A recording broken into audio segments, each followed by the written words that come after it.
Ladies and gentlemen, please join me in welcoming the next President of the United States, Hillary Clinton.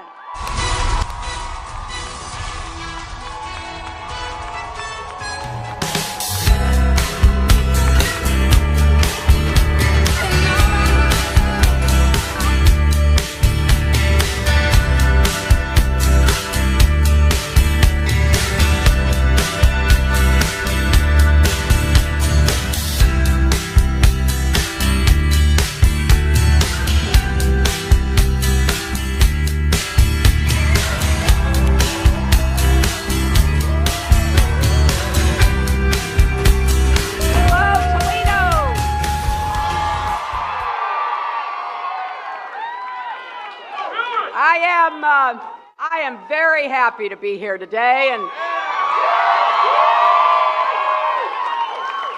I am so grateful to have this chance to talk to you about what we can do together to have the kind of economy that works for everyone, not just those at the top. I want to acknowledge we have an overflow crowd in another room, and I know they can hear us, and we're glad they're here. I want to thank your Congresswoman, Marcy Kaptur, for her leadership, her grit. I want to thank Mayor Paula Hicks Hudson. And the mayor told me there's a young man here who just won a boxing championship, Robert Easter. Where's Robert Easter? There you are, Robert Easter. Congratulations. I know Toledo is proud of you. We all are.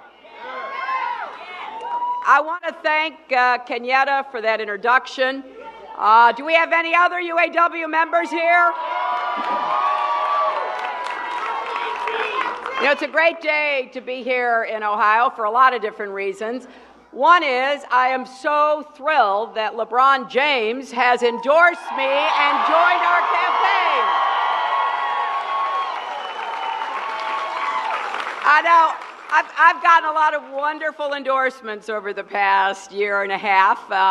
I'm grateful for each and every one of them. But I gotta say, there's something special about this one. And it's a real honor in part because of why he chose to endorse me.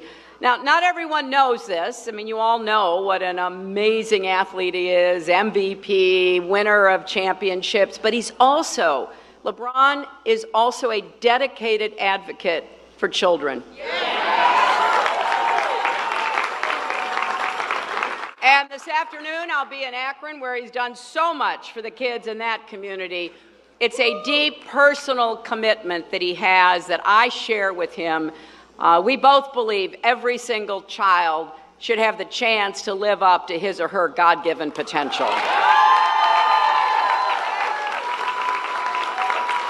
I could not be prouder to have LeBron joining our team as we head into the home stretch.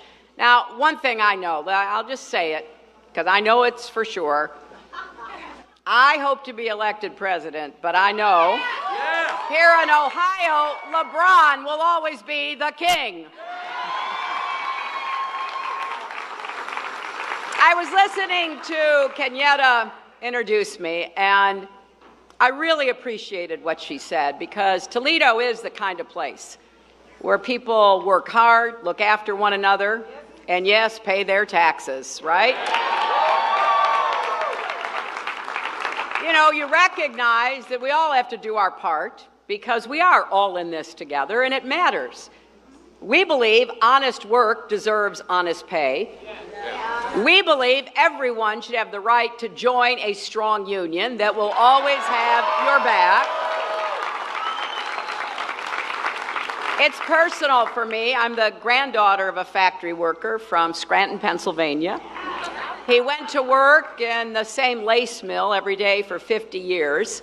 He believed, he passed it down to my dad, who passed it down to me, that if he did what he was supposed to do, he'd have a good life and his kids would have an even better life. That is the American dream. That is what we believe in. That's what we've got to keep going, generation after generation. And because of my grandfather's hard work, my dad made it to college. And then after serving in the Navy during World War II, he started his own small business printing fabric for draperies. As a young girl, I'd sometimes go to his print plant. It was a long building, no natural light, no windows, but he had these long tables where he'd roll out the fabric, and then I'd watch him work with silk screens, if you've ever seen that. He would take the silk screen, he'd put it down, he'd pour the paint in, he'd take the squeegee, go across all the way down to the end of one table, then over to the next table, all the way back, and then if there was a second color to be added, he would do that. He sometimes let me help with the squeegee. That was my favorite part. And I know he worked really hard. He worked really hard. He believed in hard work. He passed that on to me. He provided a good middle-class life for us. So I am proud to stand with hardworking families all over Toledo, Ohio, and America who should have the same chance that I did to share in the American dream, which should be big enough for everybody.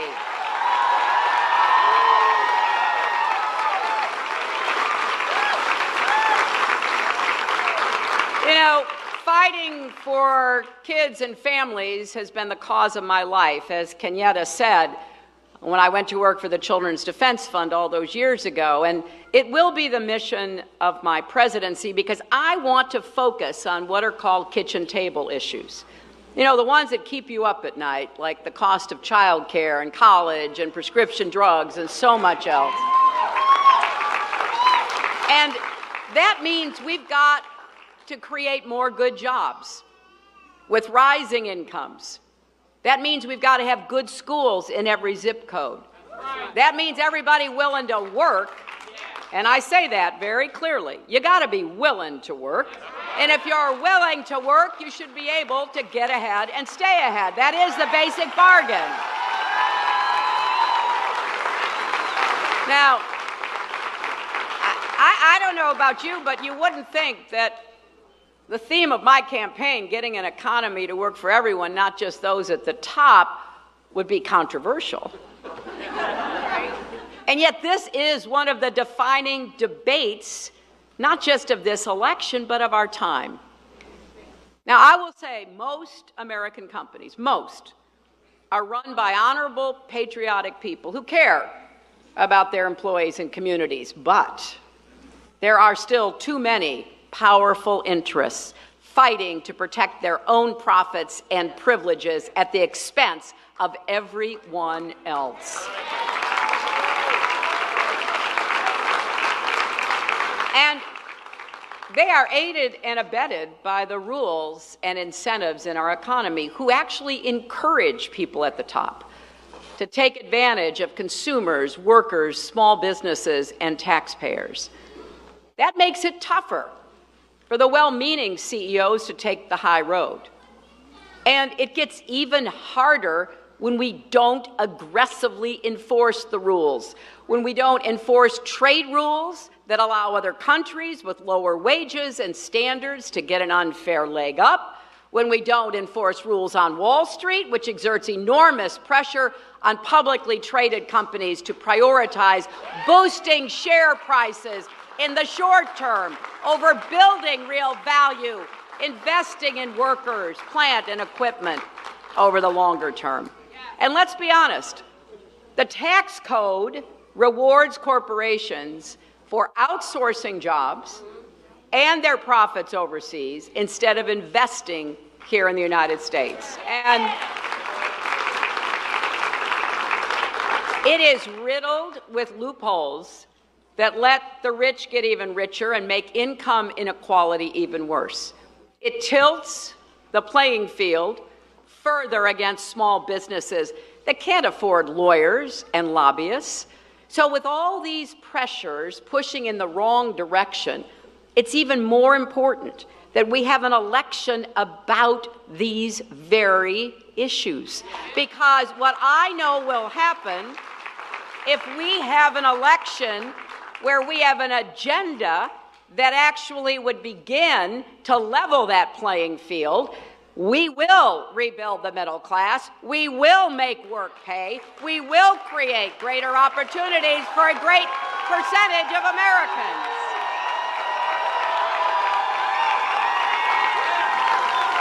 Now, I know how hard this is, but I think we are on the cusp, if we win this election, to be able to get these things done, right? That means pursuing reforms that unleash the enormous positive potential of the American private sector. We've got unmatched talent, innovation, entrepreneurial spirit. So when we work together, we can all benefit. Now, I believe corporations that benefit from everything America has to offer should feel some sense of responsibility, not just to their biggest shareholders, but to their workers, to their customers, to their communities, and yes, to our country, to the United States of America.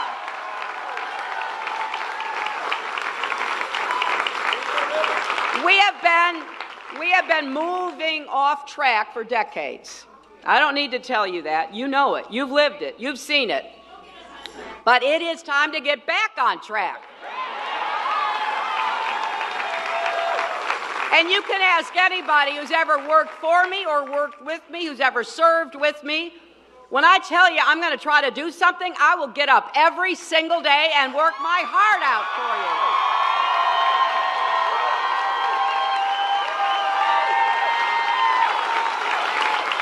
So let's begin by making it clear that for most businesses, America is the most important asset on their balance sheet. This country of ours, this system of ours, the rule of law, the opportunity to get an education and go as far as your hard work and ambition will take you. And we created the biggest engine of economic growth in the world, the American middle class. So when the middle class thrives, the country thrives. And when it doesn't, we don't, right?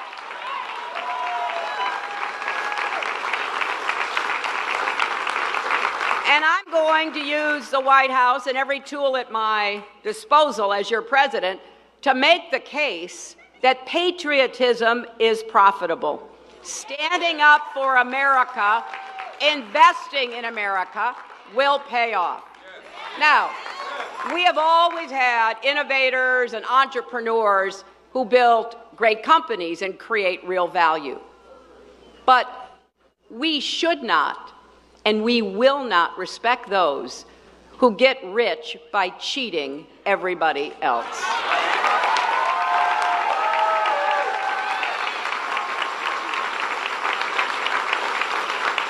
So today, I want to send a clear message to every boardroom, every executive suite across America. If you scam your customers, exploit your employees, pollute our environment, or rip off taxpayers, we will find ways to hold you accountable.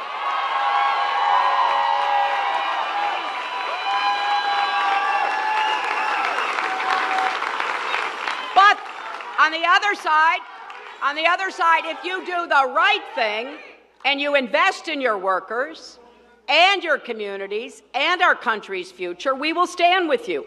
That is the choice. Our goal is to make it easier for everyone to do better. Now, to understand why this is so important, consider the recent examples we've seen of egregious corporate behavior. Look at Wells Fargo. Really shocking, isn't it? One of the nation's biggest banks bullying thousands of employees into committing fraud against unsuspecting customers, secretly opening up millions of accounts for people without their consent, even their knowledge, misusing personal information and then sticking customers with hidden fees. It is outrageous that 8 years after a cowboy culture on Wall Street wrecked our economy, we are still seeing powerful bankers playing fast and loose with the law. And then in a category by himself, there's Donald Trump.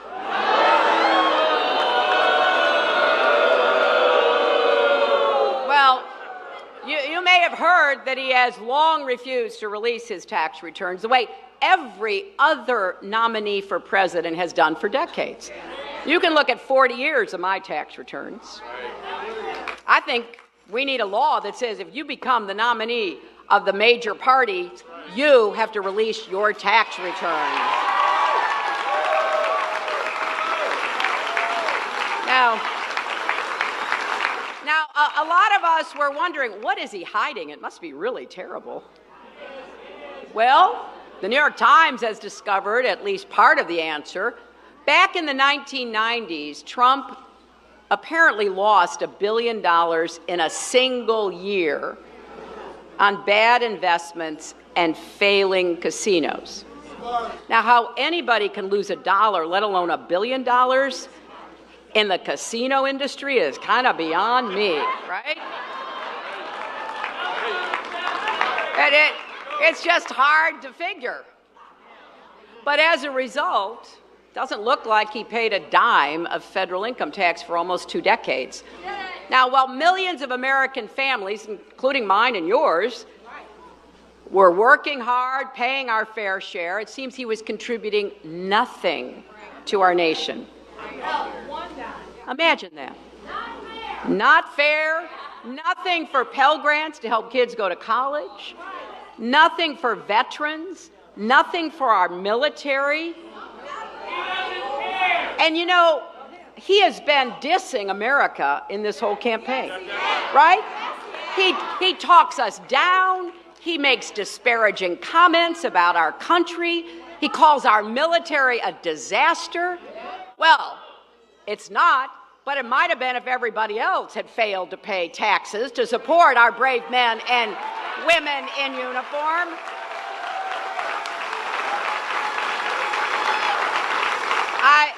I saw a newspaper article, and a gentleman named Steve Krause, who owns the Glass City Cafe here in Toledo, summed it up pretty well in this article. He said, I would feel guilty if I didn't pay anything. It's flat out cheating the government. Now, my friend Bernie Sanders was right yesterday when he said Trump reflects a distorted view of the American people and what this country is all about.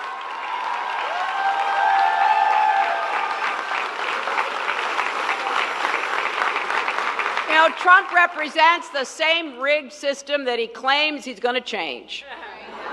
The whole story tells us everything we need to know about how Trump does business. After he made all those bad bets and lost all that money, he didn't lift a finger to help and protect his employees, or all the small businesses and contractors he'd hired, or the people of Atlantic City. They all got hammered while he was busy with his accountants trying to figure out how he could keep living like a billionaire. And all the while, he was using his political connections to collect hundreds of millions of dollars in government subsidies and extra tax breaks for his companies. In other words, Trump was taking from America with both hands and leaving the rest of us with the bill.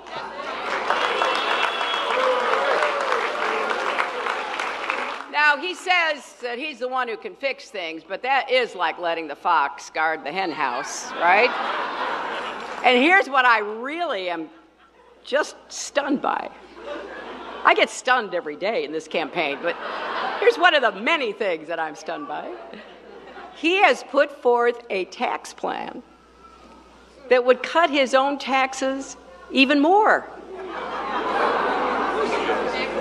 It would be like you're paying zero. You expect us to pay you to stay in business, all the rest of us in America? He'd open the loopholes even wider, and according to a new independent study, he would actually, listen to this, people, because this is a real shocker, his plan would actually raise taxes for millions of middle-class families. And you know the people it would hit the hardest are single parents whose lives and challenges he doesn't care about, certainly doesn't understand. Now, many have likely already spent years paying more than he did, and he now would make that even worse. And what does he say about it? Well, you all see the debate last Monday?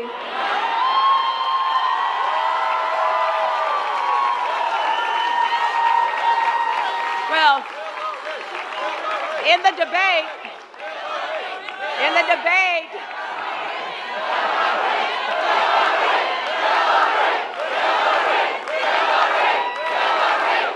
well, then you all know that in the debate he said it was smart to avoid paying taxes.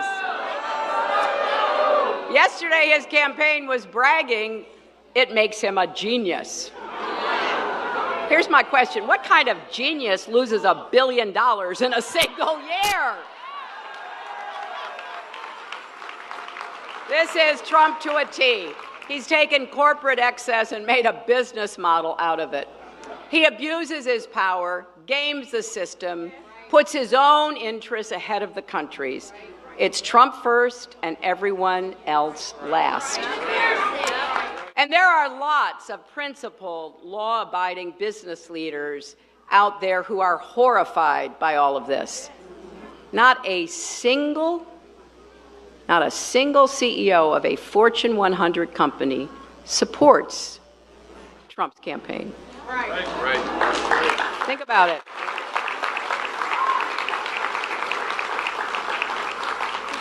I've been endorsed by very successful people, Warren Buffett, Mike Bloomberg, Mark Cuban. I love what Mark Cuban said when he endorsed me. He said, look, I've been successful. He actually is a real billionaire.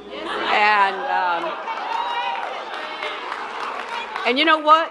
He used profit sharing to help his employees, not bankruptcy, to fire people. And when he sold his first company, he shared the profits with his employees. And 300 of them became millionaires. That's the kind of business practices I want to see more of in our country. But here's what we've got to do. Even if Trump is like one of a kind, we've got to reverse the broader trends he represents. It's time to rewrite the rules and make this economy fair for everyone. And today I want to briefly share with you my plan for protecting taxpayers, consumers, small businesses, and workers.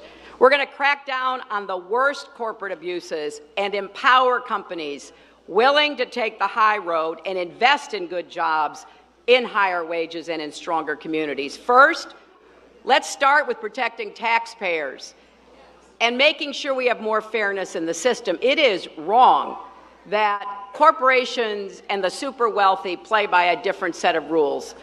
A Wall Street money manager should not be able to pay a lower tax rate than a teacher or a nurse.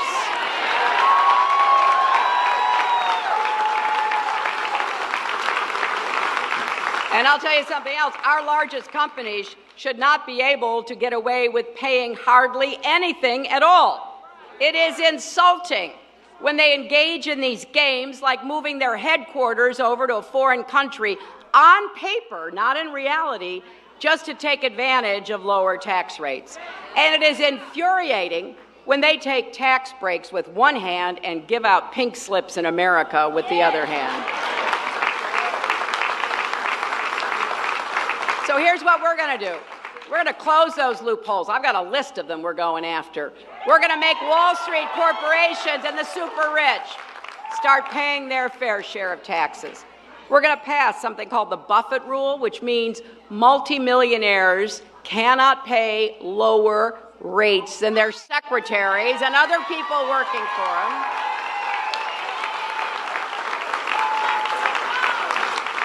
We're going to put in place a new exit tax. If companies try to leave our country to avoid paying their fair share, if they try to outsource jobs, they're going to have to give back every tax break they ever received in our country.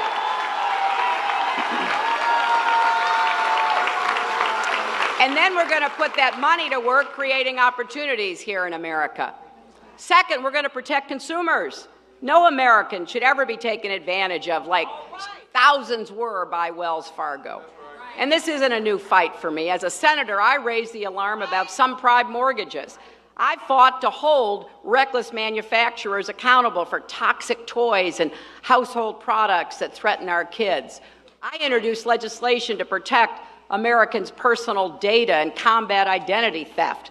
So as president, I will make consumer protection a top priority across the entire government.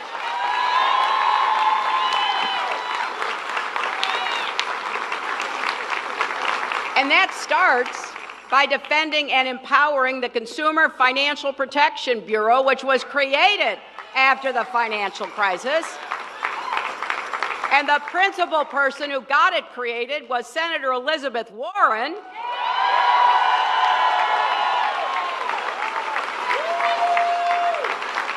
And under the leadership of Ohio's Rich Cordray, the agency has already returned more than $11 billion to more than 15 million Americans who were ripped off by predatory lenders, credit card companies, and others. And it is the one making sure that the defrauded Wells Fargo customers get their money back. Now, I got to say, I am so proud of what this new agency has done. Sometimes people say, well, you know, what does the government really do? Well, there's a lot of examples, but this is a primary one. Standing up and making sure consumers get paid back when they are ripped off. And because of its success, Republicans in Congress keep trying to shut it down. And Donald Trump agrees with them. In fact, he wants to scrap all the tough new rules imposed on Wall Street after the crisis. Well, not on my watch, Donald. We're never going to let that happen.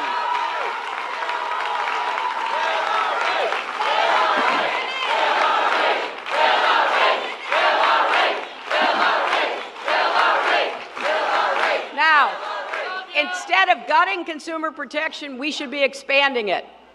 And we should build on the Dodd-Frank financial reforms and go even further. Because Wall Street can never, ever be permitted to threaten Main Street again. And the Wells Fargo scandal sheds light on another threat to consumers that we have to address. When the scam's victims, people like you and me who had accounts there, tried to sue, they were shocked to learn there was a provision in the very fine print of their contracts that kept them from going to court to sue the bank for being cheated. Instead, they are forced into a closed-door arbitration process without the important protections that you get in a court of law. We are not going to let corporations like Wells Fargo use these fine print gotchas to escape accountability. And in fact,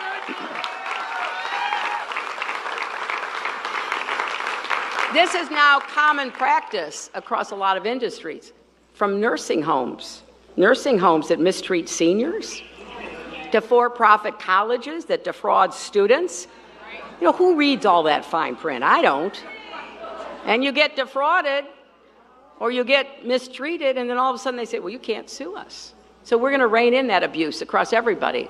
Right. We also see a similar problem in some international trade agreements, like the Trans-Pacific Partnership. It sets up a dispute resolution system that favors large corporations over everyone else. It's one of the reasons I'm against it. I've warned about this for years. I've written about it. And I oppose TPP now. I will oppose it after the election. I will oppose it as president because it is one-sided and unfair to American workers.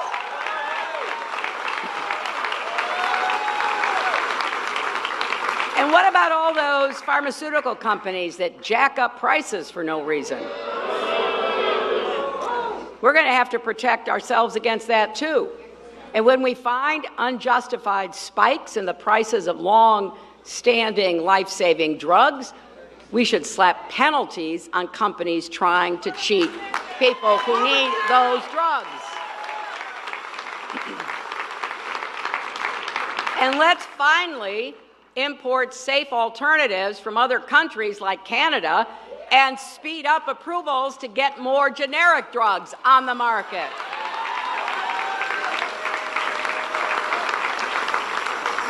And it is long past time to allow Medicare to negotiate for better prices for drugs and get the cost down for Medicare recipients. And I believe we should cap the amount working families pay out of pocket every month for medicine. No one should ever have to choose between paying the rent and filling their prescriptions. So let's stand up for taxpayers, let's stand up for consumers, and let's stand up for small businesses, which create most of the jobs in America. I take this personally because of my dad's very small business. We need fair rules of the road so big corporations can't use their power to gain unfair advantages. Now, when it comes to bullying small businesses, Donald Trump is the poster boy. I have heard so many stories of contractors, and I've met some too, who worked for him, produced the goods and services, and never got paid for what they were owed. I'm talking about painters and plumbers, piano sellers, architects, glass installers. He stiffed them all. Not because he couldn't pay them, but he wouldn't pay them. And he told them, "You want to get your money, sue me." My dad could never have done that. I'm just grateful my dad never got a contract with Donald Trump, because I don't know what we would have done. You know, more than 60% of small businesses face payment delays. That can cause a serious cash flow crisis. So as president, I will explore new ways to arm small businesses with the tools to fight back and level the playing field. Part of the problem is large corporations are amassing so much power in our economy. Sometimes it's called market concentration or even old-fashioned monopolies. But either way, it threatens businesses of all sizes as well as consumers. With less competition, corporations can use their power to raise prices, limit choice for consumers, cut wages for workers, crowd out startups and small businesses. I mean, look what's happening right now. In most of the country, the 3 largest health insurance companies in each state control 80% of the market. No wonder premiums are going up.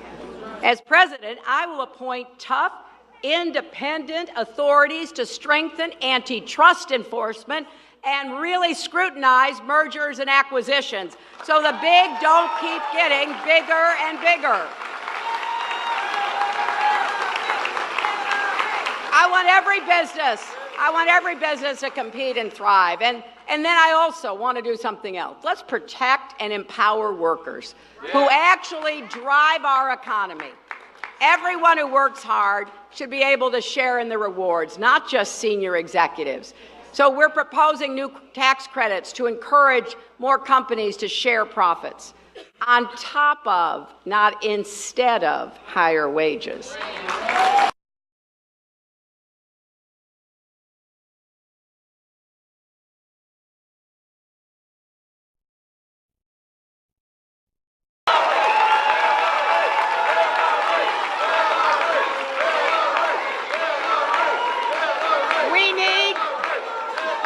Support new organizing strategies for employees who too often have never had the benefit of collective bargaining, and we have to resist the assault on workers' rights.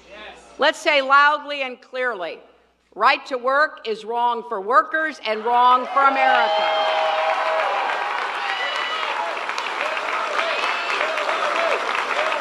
Let's also, my friends, let's raise the minimum wage and support the fight for 15 so you don't live in poverty. Let's defend overtime and go after wage theft. Let's provide family leave that is paid and access to affordable, high-quality child care. And of course, you know what I'm going to say, let's finally guarantee equal pay for women.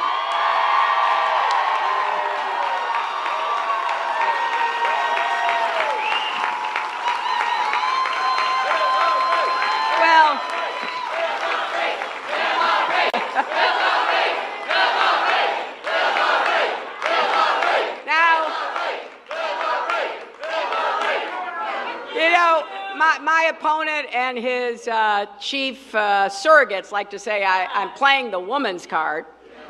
And I'll tell you, right? If fighting for working families is playing the women's card, you know what? Deal me in.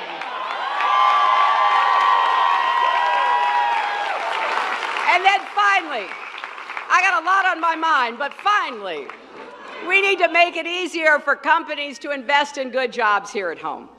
As president, I will ramp up enforcement of trade rules by appointing a new chief trade prosecutor and tripling the number of enforcement officers. We will work with both parties to pass the biggest investment in new good-paying jobs since World War II. I want to direct $10 billion to create a Make It in America partnership to support American manufacturing. And I want to take some of the ideas that worked when my husband was president. We ended up with 23 million new jobs, and incomes went up for everybody. That includes incentives like the New Markets Tax Credit for creating good jobs in poor or remote areas, from inner cities to rural communities, ravaged by hollowed-out factories, ravaged by mines that have been shut down, ravaged by opiate addiction. It all comes down to this. When I say our economy should work for everyone, not just those at the top, I mean it.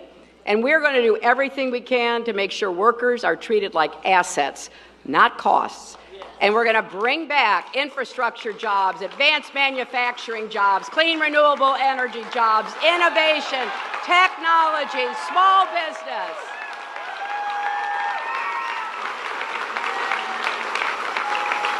Now, you don't have to look any further than right here in Northwest Ohio. Just a few years ago, as you heard Kenyatta say, in 2009, you were in the eye of the storm. Yes. Jobs, homes, savings wiped out. The auto industry on the verge of collapse. A lot of people were ready to give up on it. Well, that would have meant giving up on 850,000 people across this state whose jobs were tied to the industry. Donald Trump, for one, said rescuing the auto industry didn't matter very much. Either way would have been acceptable, he said. We could have just let it go, and that's a direct quote from him. Everybody in Ohio who's thinking about voting for Trump needs to hear that. At the time of the worst financial crisis in Ohio in 2009, he would have let you twist and fall. And for his running mate, he picked Mike Pence, an ardent opponent of the auto rescue. Well, thank goodness the people of Northwest Ohio weren't ready to let it go. You never gave up. You didn't lose faith. And now, after a lot of hard work and sacrifice, the auto industry just had its best year ever.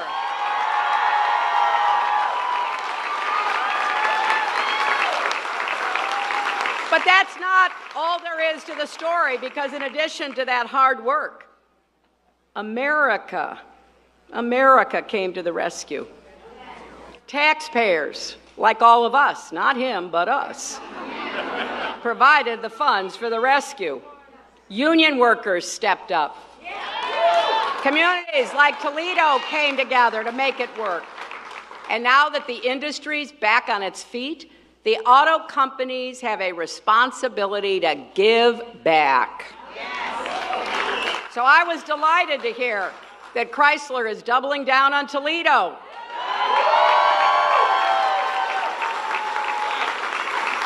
Investing $700 million here to start building the next generation Jeep Wrangler, which could create about 700 new good jobs. And tens of thousands of UAW workers at Chrysler plants should see a big increase in profit-sharing payments above and beyond wages and benefits. Now that's the way it's supposed to work. when we all help each other out, when we stand together, we are stronger together. So what I want you to know is if you join me in this campaign, I will always stand up and fight for you and fight for your jobs and fight for your families.